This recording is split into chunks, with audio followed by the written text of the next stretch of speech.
Let me tell you a story, not of kingdoms or borders, but of a river that remembers every people who lived beside it.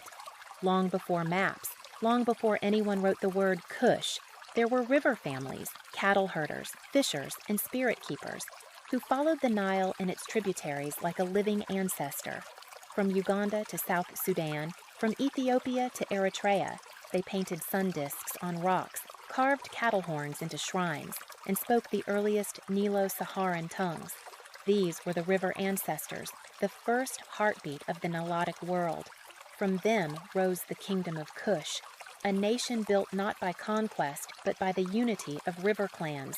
They crowned core kings, buried their dead with cattle, and worshipped the sun the same way the river peoples had for ages. Kush became the lighthouse of the Nile, until it fell, broken by time and war. When Meroe burned, its children scattered. Some stayed and became the Nubians.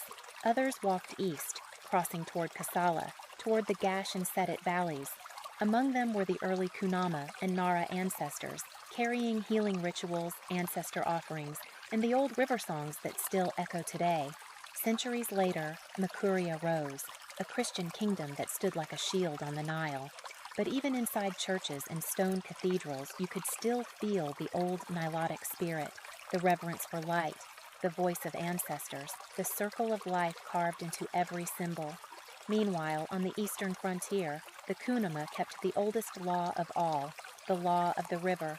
Before kings, before saints, before empires, there were healers, elders, and the Andina, guardians of a spiritual world older than any throne. Makuria became the crown of the Nilotic world.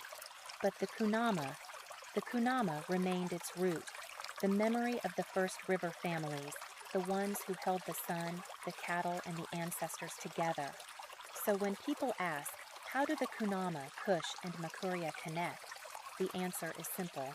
They are chapters of one long story, a river that carried civilizations, and a people who carried the river in their spirit.